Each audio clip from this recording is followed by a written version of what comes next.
about to hear is true. The names have been changed to protect the innocent. Dragnet.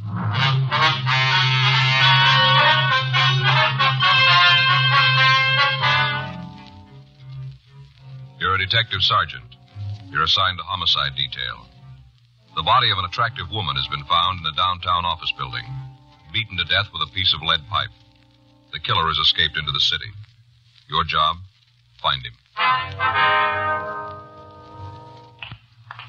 It was Thursday, April 15th. It was warm in Los Angeles. We were working the day watch out of homicide detail. My partner's Frank Smith. The boss is Captain Lorman. My name's Friday. We just left the murder room, and it was 7:40 a.m. when we got to suite 718, the building manager's office. Miss Joyce? Yes. Are you men cops? Yes, ma'am. We understand you're the one who found the body, is that right? Oh, that's right. I found her. Oh, it was an awful thing. This is my partner, Frank Smith. My name's Friday. Wonder if you feel up to telling us exactly what happened. Oh, sure. It's just about the most terrible thing ever happened to me. There's something we can get you, ma'am. Oh, no, thanks. Janie brought me some hot coffee. Who's Janie? Janie Alquist. She works the first 3 floors. She brought me some hot coffee. I see. She was up here and they let her bring it. All right, Miss Joyce. Could you just tell us about it, please? Well, right from the beginning. You want to hear all about the whole thing? If you would, please. Well, I came on at 4, just like always. I punched in and came up to the 10th floor and started in. Got the things out of the closet on the 10th. Mm-hmm. Usually I start on the 7th. But now and then I like to do it a little different, and I start on 10 and work down. Yes, ma'am. What time was it when you found the body? Oh, just a few minutes ago. I guess about 7, right around in there. I only had 2 more offices to do, and I'd be finished. I just had 2 more when I got there. Yes, ma'am. Could you go ahead and tell us about finding the body? Oh, well, I unlocked the door, and I saw the light inside.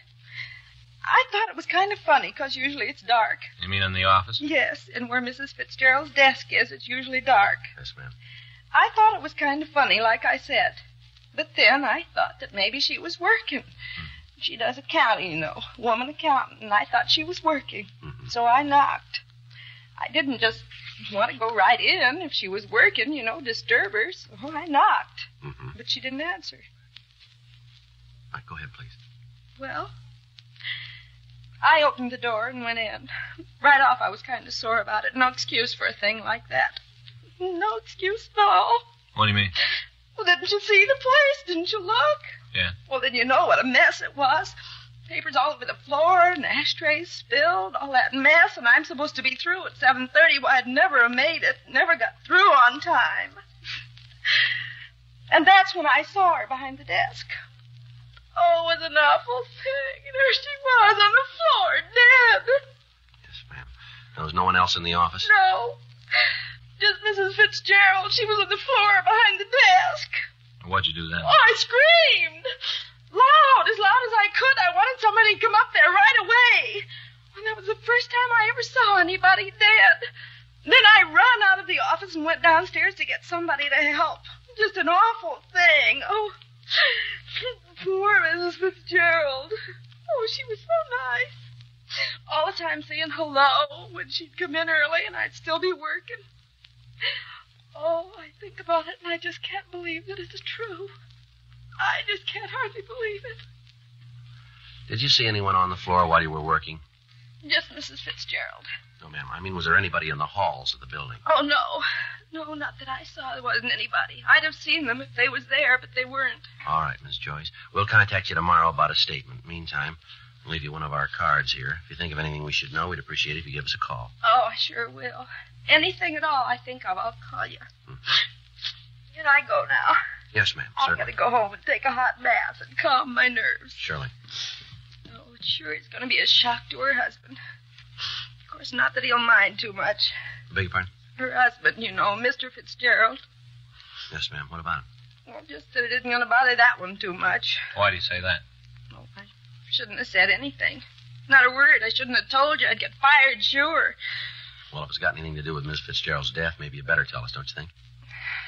Well, if you'll promise not to tell the supervisor. All right, go ahead.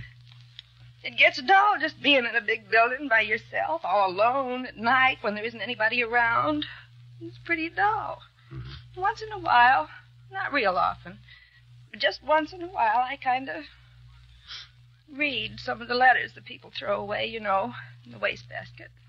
They don't want them anymore, so when it gets real dull, I read them. And I've read some in Mrs. Fitzgerald's office from her husband, Mr. Fitzgerald. Yeah. Seems like they've been having some kind of a big fight, going to court and all. I don't know what it's all about, but they've been fighting. And in the letters, he tells how she ought to leave him alone. I guess she's asking for a lot of alimony or something. That's what it sounded like to me. Some of the letters, the way he wrote to her, mean. Used to threaten her all the time. You saw these letters where he threatened her, did you? Yes. One, I guess it was about a week ago. He said in that if she tried to railroad the thing through, now that's what he said, railroad the thing through, he'd come up here and... Yes, go ahead. Well, that's all there is. I couldn't find the other piece of the letter where he said what he was going to do. See, she tore up the letters after she read them. All right, Miss Joyce, thank you very much. No, I hope I helped. Yes, ma'am, I certainly have. I sure wish I could have found that other piece of the letter. No way of knowing what it said. Yes, ma'am. Do you suppose he really meant it? I don't know. We'll ask him.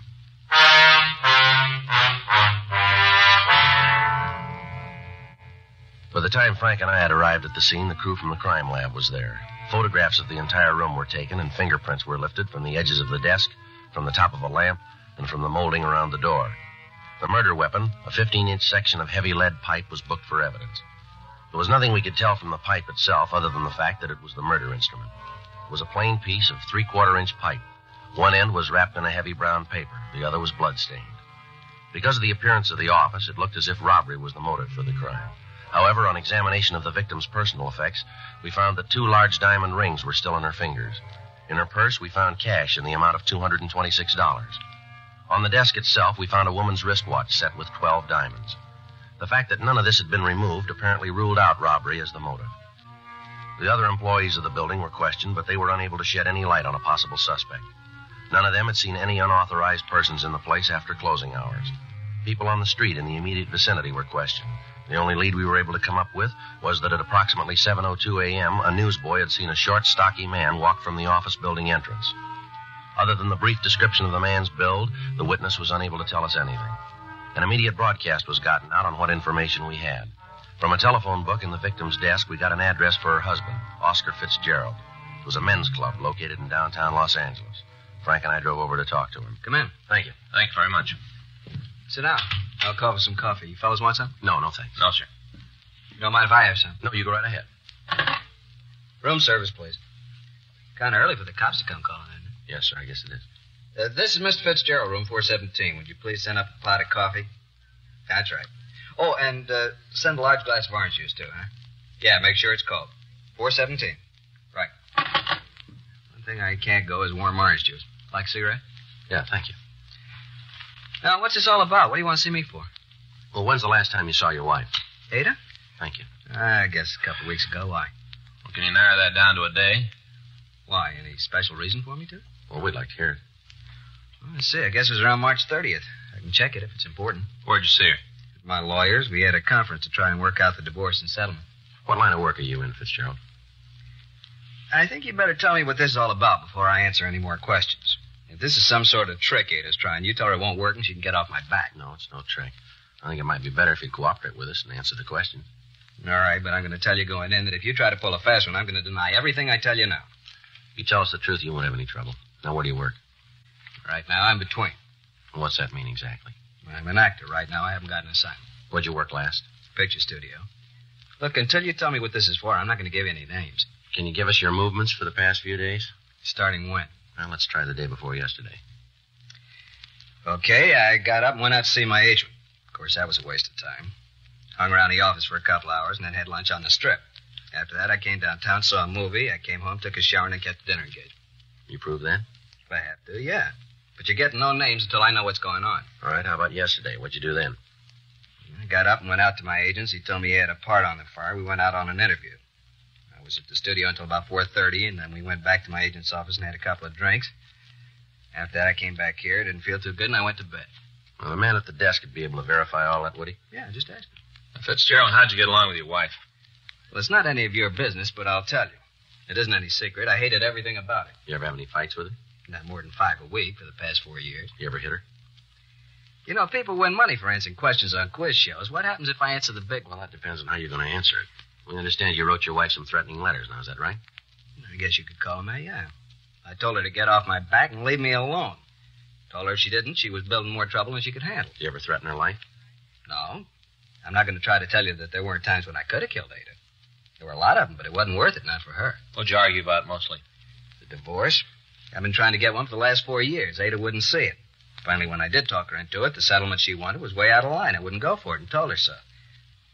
What's all this about the fights and the threatening, anyway? Something happened to Ada, is that it? Yes, sir. She been hurt? I'm afraid it's more serious than that. She dead? Yes, sir. You think I did it? Now we're checking everybody that knew her. Okay, I told her there were times when I could have, when I maybe wanted to.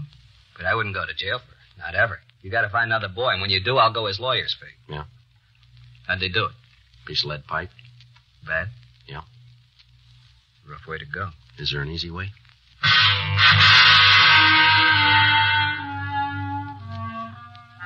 We made a preliminary search of the room, but we found nothing that would tie in the victim's husband, Oscar Fitzgerald, with the crime.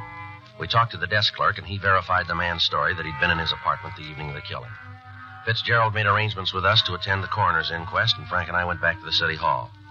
We checked with the crime lab on their investigation. Lieutenant Lee Jones told us that they'd been able to lift several partial fingerprints from the murder weapon, but that they were impossible to classify. He went on to say that the other prints that had been found at the scene were unusable as evidence, since it would be difficult to get enough points for identification. The other physical evidence taken from the office was of little use. A check had been made of the piece of pipe, but it was found to be of a common type and impossible to trace. Microphotographs had been made of the serrated edges, and these had been booked as evidence. We asked the stats office to make a run on the M.O. of the crime, and they told us that they would start through their files immediately. For the next 2 days, Frank and I talked to all of the friends and relatives of the victim, attempting to find a motive for the crime. From what we had to work on, the only plausible reason for the killing was either revenge or jealousy. None of Mrs. Fitzgerald's friends or business acquaintances were able to point out anyone with a strong enough reason to kill the woman. Monday, April 19th. Frank and I got back to the office after interviewing one of the victim's business competitors. Well, that's another one that didn't go anyplace. Well, seems like that's all we've been drawing on this one, doesn't it? Yeah. I'll check the book. All right. Anything come in from the stats office yet? No. Said they'd have the rest of the run for us this afternoon. First punch didn't turn anything. I got it. Homicide, Friday. Yeah, Jack. Anything on him? Sure. No, we're no place now. Well, no, anything's got to be. You want to give me that address? All right. All right, we'll check it. Good. All right, Jack. Thanks again. Bye. Jack McCready says he talked to one of his informants this morning. Guy came up with a couple of good things, maybe. Yeah? One of them's about a guy in the Olympia bar at 4th and Kohler. Fella's pretty drunk. Been doing a lot of talking down there. Something for us? Maybe. He's bragging about beating a woman to death with a piece of pipe.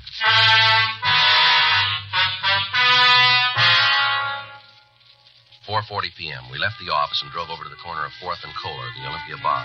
When we walked in, there were only a few customers in the place. At the far end of the bar, a short, stocky man was sitting alone. In front of him was an empty shot glass and a bottle of beer. He appeared to be pretty drunk, and as we entered, he was talking to the other people seated at the bar. Any of you guys that don't believe it, you just come outside with me, I'll show you. Show you all, every one of you. Bartender, I got an empty glass. Now let's do something about it, huh? I need a drink. I think you had about enough of that, don't you? What? I said you had enough to drink. Who are you to tell me that, huh? Who are you to come in here and tell me what to do? What's the matter? You think you're cops or something, huh? Is that what you think? You called it. Come on, we want to talk to you. You mean you are cops? That's right. Well, listen, you better get out of here and do it fast if you know what's good for you. You just better. Frank? Yeah. Take your hands off me. You guys don't hear good, do you? Now stand still. You come messing around with me, you're going to find out. You'll find out good. I'll give you the same thing I gave her, the same thing. Hold it, Frank. All right, come on, mister. Who are you talking about? I'll tell you who. I'll tell you good. And you'll know, leave me alone if you know what's good for you. I'm talking about that Ada Fitzgerald, that's who. Ada. Go messing with me and you'll get what she got. I'm a pretty rough fella, you know. Pretty rough. Is that right? You betcha.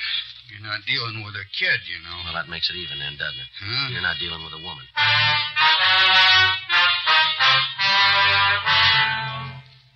We took the suspect down to the homicide squad room. He identified himself as Carl Neely. He was handcuffed to a chair, and we ran his name through the record bureau. He had a long string of arrests for various charges, including attempted robbery, assault, and assault with intent to do great bodily harm. He'd never been convicted on a felony, but his record showed that he'd served 2 terms in the county jail for drunk charges and creating a public nuisance. While we were checking his record, the suspect passed out in an alcoholic stupor in the squad room. We contacted Sergeant Jack McCready and Officer Danny Galindo and asked them to make a search of the suspect's residence. In going over the place, they'd found a blood-stained shirt and a coat. The garments were packed in a cardboard box that had been hidden under the kitchen sink. They were brought downtown to us along with an empty envelope found in the apartment. It had been sent to the suspect, Neely, and the return address on the back indicated that the letter had been sent by the victim's husband, Oscar Fitzgerald. We waited for the suspect to come to enough for us to question him. Frank went out and brought back some hot coffee. We tried to get Neely to drink some of it. 8:40 p.m. It's hot. All right, come on, try some more.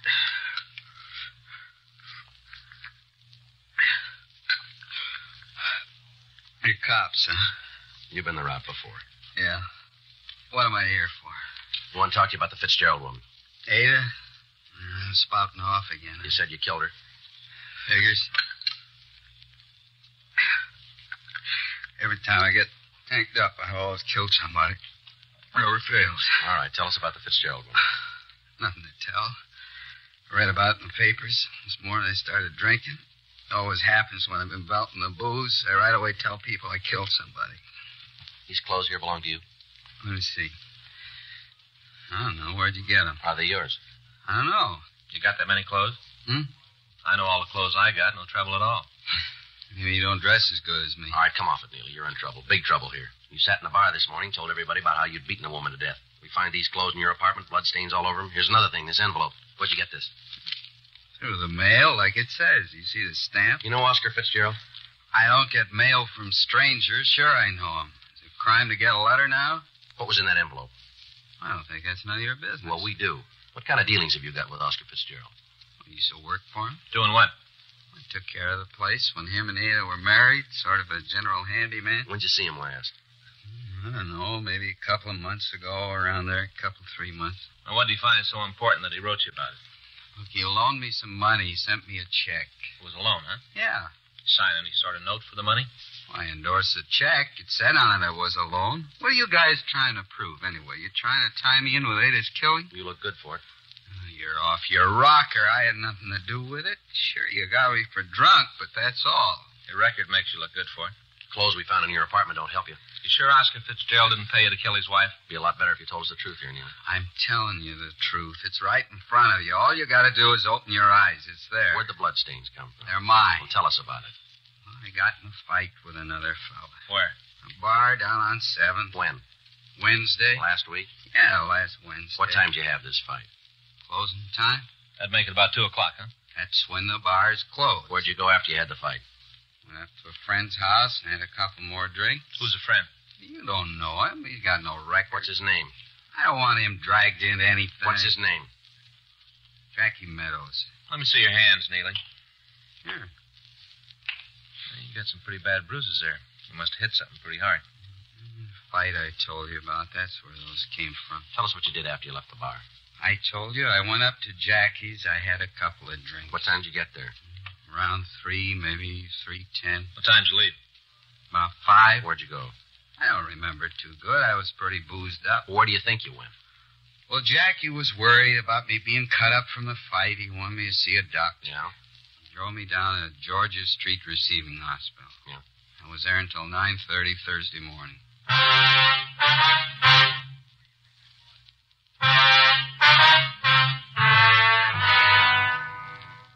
The call was put through to Dr. Hall at Georgia Street Receiving Hospital, asking if a patient was given emergency treatment on the morning of Thursday, April 15th.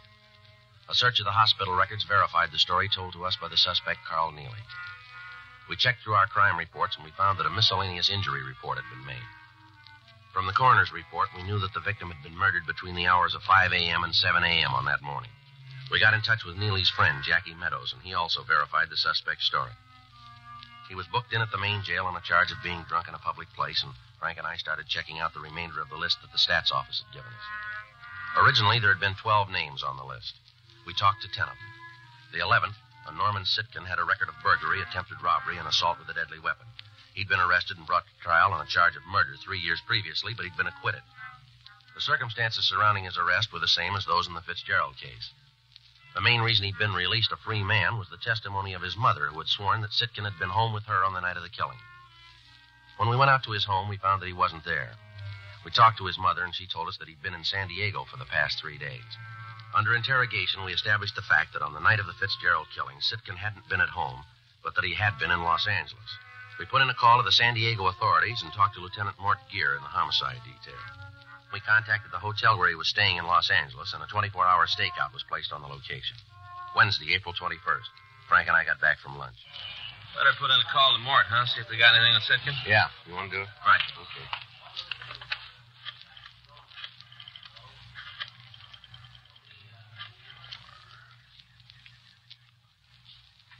Hi, this is Frank Smith, robbery. Yeah, I'd like to put in a call to San Diego PD Homicide Bureau. Lieutenant Mort Gear.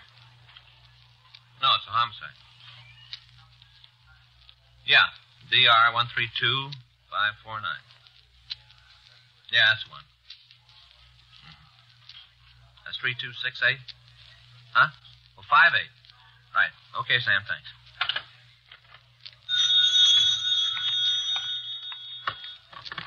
I'm on this one, Joe. Oh, sorry.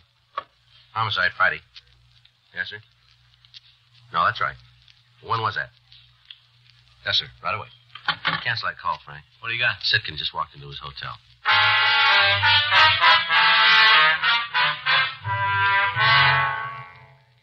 Frank and I left the office immediately and drove out to Sitkin's hotel. We talked to the officers on stakeout, and they told us that the suspect had just returned.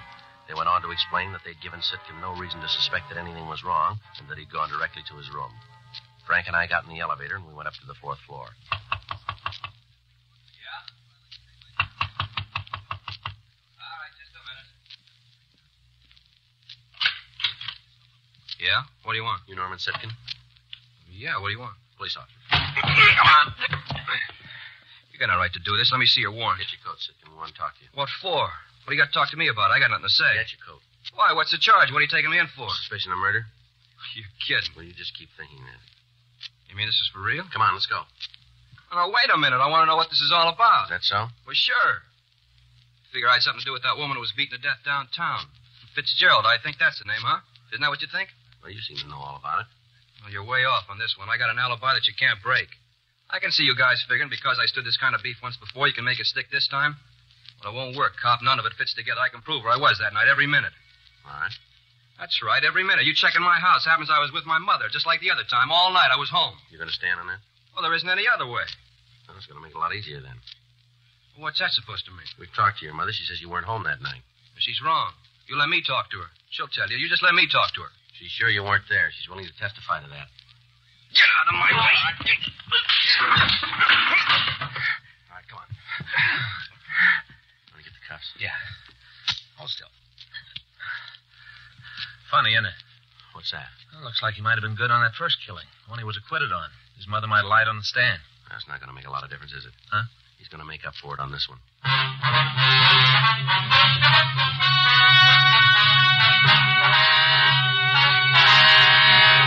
Norman Edward Sitkin was tried and convicted for murder in the first degree. On recommendation of the jury, he received the maximum penalty, and on July 19th, he was executed in the lethal gas chamber at the State Penitentiary, San Quentin, California. Dragnet is a presentation of the United States Armed Forces.